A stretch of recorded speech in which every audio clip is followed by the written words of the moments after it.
Distrito 3, laging top-notcher counselor sa buong Maynila. Napakaganda, napakasipag, damang-dama ang puso sa paglilingkod. Makikita sa bawat sulok at kalsada ng mga barangay. Buong pusong maglilingkod, ang The Golden Boys with the Golden Heart, Congresswoman Apple Nieto!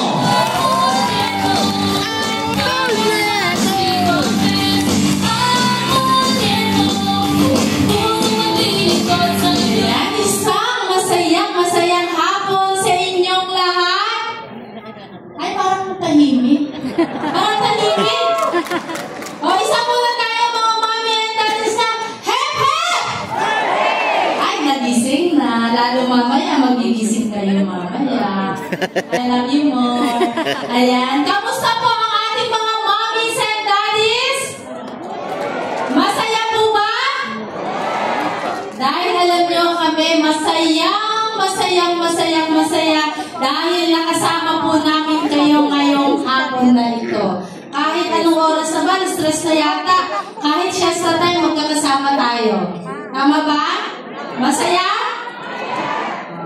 Lalong-lalong mamaya, makikita nyo yung ating Yormits. At tayo naman sa ating mga batang blooming treat dito, tayo naman ay matagal nang magkakakilala. Matagal nang magkakasama. Tama po ba ako? Hindi pa ako konsehal noon. Tama po ba ako?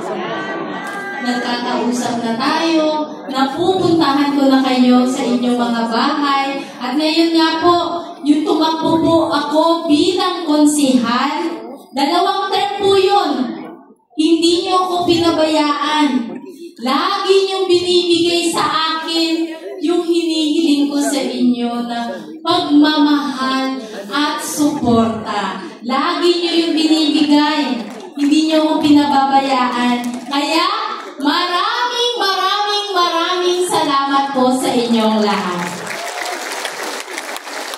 At syempre, yung binigay niyo na pagkakataon na maging lingkod bayan ako, dahil wala naman ako ngayon sa aking kinatatayuan kung hindi niyo ako tinulungan. Kaya hindi ko po sinayang yun. Hindi ko sinayang yung pagkakataon na binigay niyo sa akin. Hindi ako nagkulong sa opisina, hindi ako nagkulong sa headquarters. Bumaba po ako sa barangayan, kahit pa sa mga palengke po yan. Binababaan ko po yan. Kaya hindi ko po yun sinayang. Kaya sobrang talaga ako nagpapasalamat sa inyo. At syempre, yung mga barangayan, yung mga proyekto na binababa natin sa ating distrito, tuloy-tuloy, hindi tumigil. Kahit dumating yung pandemya, hindi rin tumigil. Dahil mas inisip ko pa, ano ba ang kailangan ng aking mga kadistrito nung panahon na iyon. At ang isa sa aking naisip noon, yung ating botika on the go. Dahil alam ko, nung panahon na yun, hirap lumabas ang ating mga senior citizen. Tama po ba ako? Sino po ang nagbe-basic maintenance na gamot? Taas ang kamay. Namin din.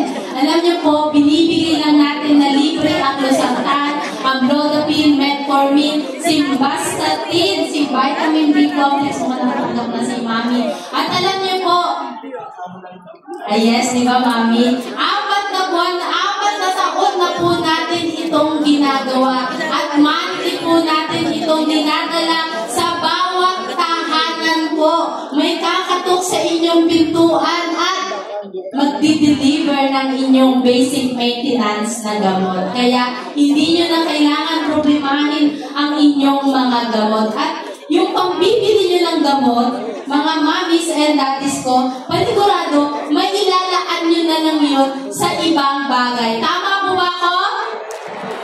Ilalaan nyo na lang sa pambili ng bigas, ulam, pambigay nyo sa apo nyo, panigurado. Kasi pag lola, di ba priority mga apo? Tama ba ako?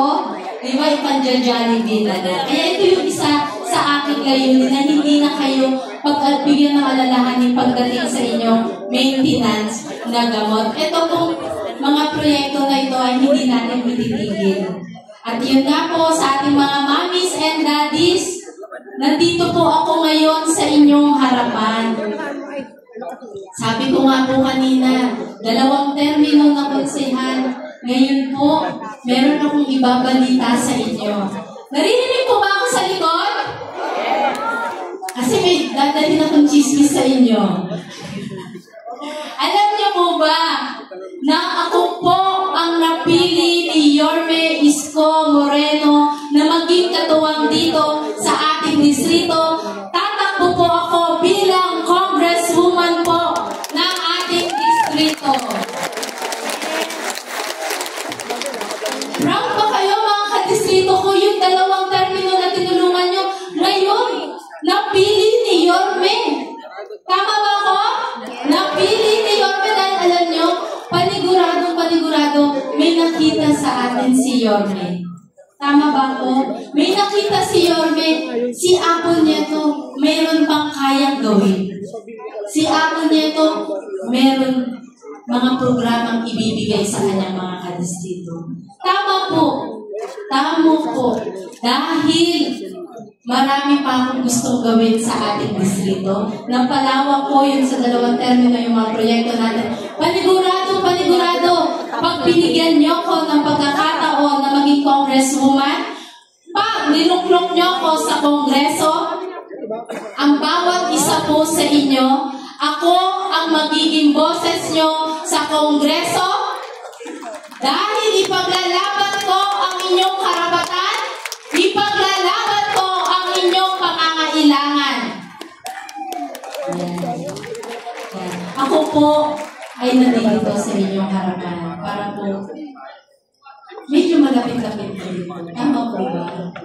Parang sabi niya, ilang kembot na lang, ayan na, bilis ng panahon dito. Kaya ako po at ang buong Yormes Chess po ay nandito. Hihingi ng tulong po sa inyo. Okay lang po ba? Pag binigay niyo yung tulong niyo sa amin, pag binigay niyo yung inyong puso sa amin, pag binigay niyo po, ito ay aming iingatan at aalagaan at mamahalin. Hindi namin kayo pakakawalan. Okay ba sa inyo yun? Hindi namin kayo pakakawalan. Ibig sabihin nun, hindi kami titigil sa pagtulong sa inyo. Siyempre, medyo seryoso na tayo. Segue muna tayo. Bago ko, humingi pa ng mas malalim na tulong sa inyo. Okay lang ba? Okay lang ba nakatahan ko kayo?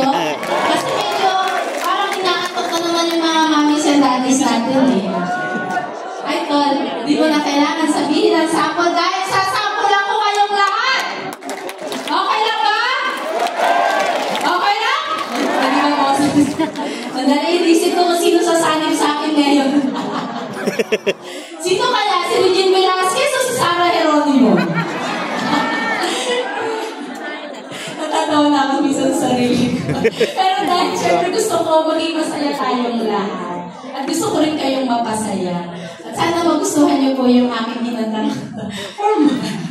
Ayan.